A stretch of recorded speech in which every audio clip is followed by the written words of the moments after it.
Hi, my name's Phil. I like talking about politics, and in this video I like to discuss how Liz Truss, the cabinet minister who is photocopying EU trade deals and claiming them as her own work, has been trying to spin an appalling proposal for an Australian trade deal and what she is allowing the Brexiteers to think is a trade deal with India.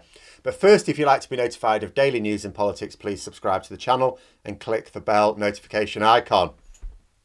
So, as we're going to be discussing another tale of how a Conservative MP has pawned their brains to benefit their career in Brexit Britain, we may as well take a topical look at Facepalm of the Week. Andrea Jenkins decided to tweet what she thought was a patriotic message on election day. Now, I've tried to explain how there's nothing patriotic about wrapping yourself in the flag.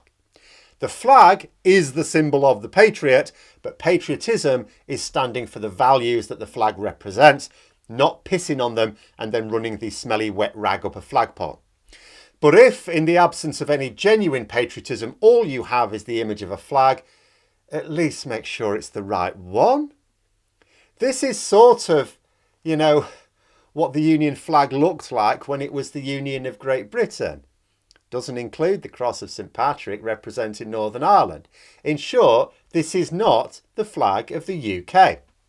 As some pointed out, it may well be if Ireland reunifies, except I rather think the risk of Scotland leaving soon is greatest, in which case it wouldn't look remotely like this.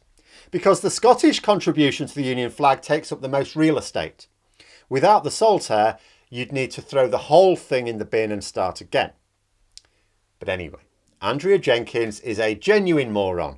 We can expect this kind of stupidity from her. Liz Truss is not actually that thick. It's just that her brain went into exile when she had to start pretending Brexit would be a great idea, in stark contrast to her views before the referendum. So we had an interview a couple of weeks ago where it was put to Liz Truss that the proposed Australian trade deal would mean that we increase our exports to them by £900 million. That's not very much.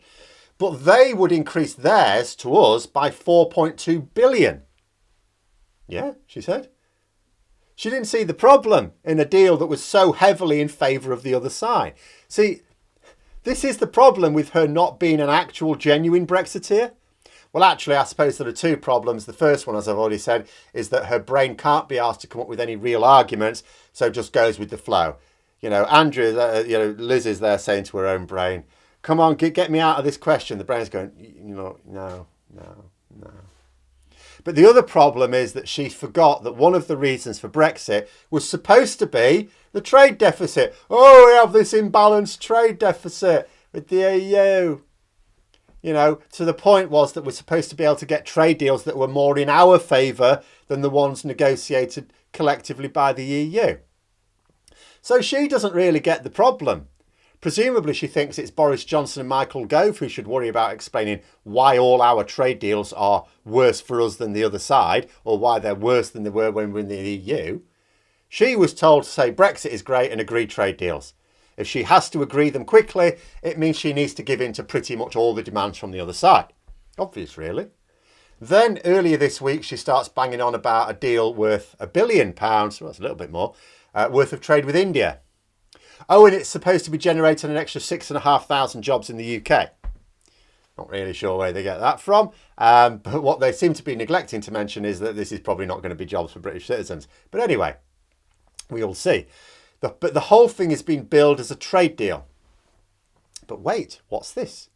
Here's President Macron of France agreeing a deal with India a couple of years ago. And that was for €13 billion, by the way, which is considerably more than £1 billion, especially from 2 years ago. But hang on, that can't be right. I mean, first of all, an EU member is agreeing a deal with India. They don't do that. And second of all, it's for a crap ton more than we are getting. What's going on? It's really quite simple. Neither the French deal nor this latest UK deal are trade deals. We haven't agreed a trade deal with India. It's a business deal.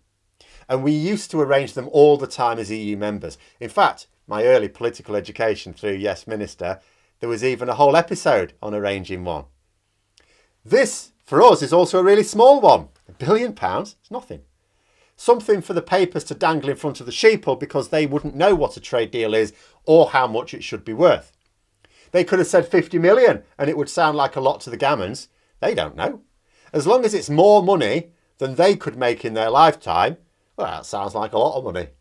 But Liz Truss is calling it a trade deal because Brexit is all about getting trade deals around the world. They told people they'd get trade deals outside the EU and that they'd be great and would come quickly. They know people won't understand the details or read conclusions from people who do. So expect more of these lies. Just as I will expect at some point in the future to have to suffer comments from Brexit supporters along the lines of, well, what about that great trade deal with India they signed then? To which I will have to sigh, explain that we don't have a trade deal with India, that we in fact signed a very small business deal of the sort EU member states do all the time, only theirs are for more money. Just like ours used to be, before we got a government that will sell the country off for a roll of gold wallpaper. They won't believe me, of course. I will be just lying to save face or some crap. Of course, we will get a trade deal, and we will get a trade deal, and we know what will swing it. See, India has been very clear for years that a trade deal will hinge on access to the UK for Indian citizens. In other words, give us some more visas. We've known this for a while. In fact, this business deal lays the way for that with an agreement on immigration. And the reason we have this business deal now and not last year is because last year the government were refusing. We've now caved on the issue. Perhaps he thinks Brexit supporters just don't like white Europeans working here. Or we haven't got those sorts of races. You know, they're more than fine with people coming in from India. In fact, the immigration deal is quite interesting. See, Boris Johnson claimed there were too many illegal Indian immigrants. Modi said, well, why don't you just make it easier for them to get jobs in Britain then? That way they wouldn't be illegal immigrants.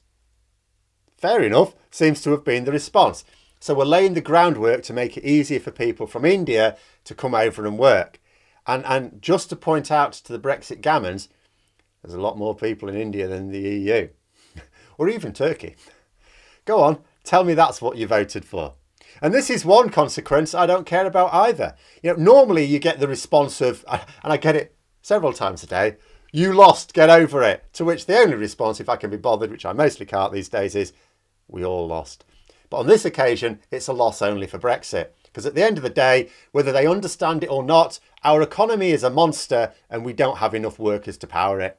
The fact that we have unemployment is confusing to them. Now, I get that. I get that it's confusing to you that we have jobs going vacant we can't fill and yet we have unemployment. Sometimes things aren't all that intuitive if you don't think about it enough. But they were convinced that we don't need more workers. But we do. And if we can't get them from Europe, we'll need to get them from elsewhere.